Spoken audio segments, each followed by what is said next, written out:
Cancer healer centre, a new beginning.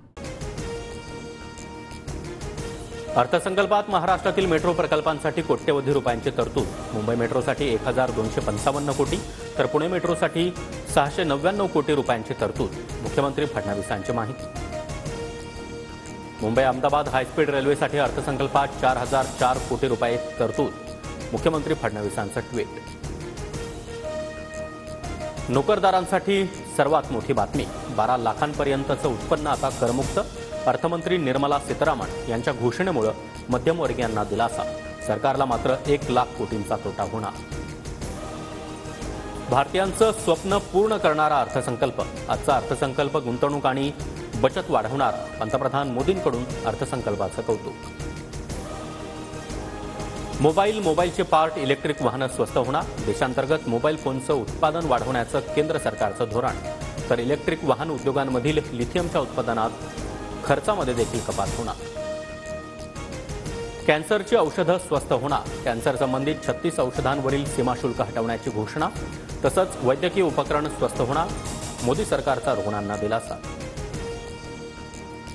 भारतात तयार होणारे कपडे स्वस्त होणार. कापड उद्योगाला चालना देण्यासाठी सरकारचं पाऊल. तर चामड्याच्या वस्तू आणि टीव्हीचे पार्ट्स देखील स्वस्त होणार.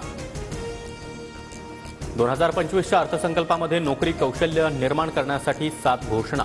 वैद्यकीय महाविद्यालयांमध्ये 5 वर्षामध्ये 75,000 जागा वाढवणार. तर IITमध्ये 6,500 सीट आणखी वाढवल्या जाणार. देशातील कृषी उद्योगाच्या विकासासाठी मोदी सरकार सकारात्मक. 100 जिल्ह्यांमधील शेतकऱ्यांसाठी पंतप्रधान धनधान्य कृषी योजना. 1.7 कोटी शेतकऱ्यांना फायदा होणार. किसान क्रेडिट कार्डवरील कर्जाची मर्यादा 3 लाखांवरून 5 लाखांवर. 7.7 कोटी शेतकऱ्यांना फायदा. तर लघु उद्योगांसाठी विशेष क्रेडिट कार्डची घोषणा. केंद्र सरकार दुग्ध व्यावसायिक आणि मच्छीमारांना 5 लाखांपर्यंत कर्ज देणार. मत्स्यपालनाला प्रोत्साहन देण्यासाठी योजनेची घोषणा. आजच्या अर्थसंकल्पामध्ये पोकळ घोषणा. कृषी क्षेत्रासाठी निराशाजनक अर्थसंकल्प. स्वाभिमानी शेतकरी संघटनेचे नेते राजू शेट्टी यांची टीका.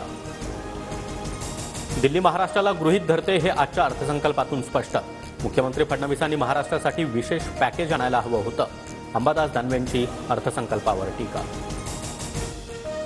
मार्चच्या पहिल्या किंवा दुसऱ्या आठवड्यामध्ये राज्याचा अर्थसंकल्प.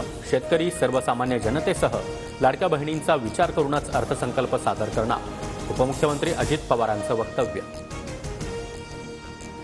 बीड जिल्हा शल्यचिकित्सक डॉक्टर अशोक थोरात यांनी धनंजय देशमुख यांची भेट घेतली. कुणाला शंका असल्यास भेट घेणं माझं कर्तव्य. अशोक थोरात यांची प्रतिक्रिया. तर संपत्तीच्या आरोपांवर योग्य वेळी बोलणार. थोरातांचं वक्तव्य.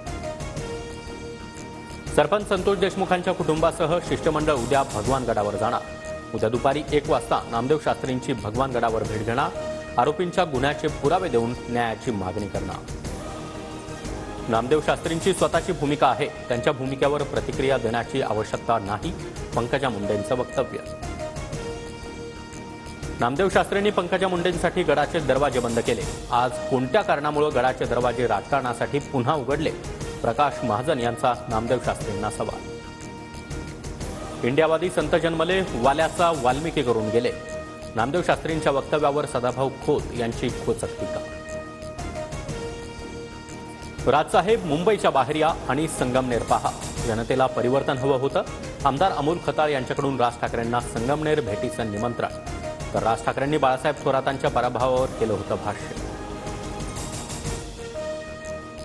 कोस्टल रोडच्या बोगद्यामध्ये ट्रॅफिक जाम. वरळीकडून मरीन ड्राईव्हच्या दिशेनं जाणाऱ्या बोगद्यामध्ये वाहतूक कोंडी.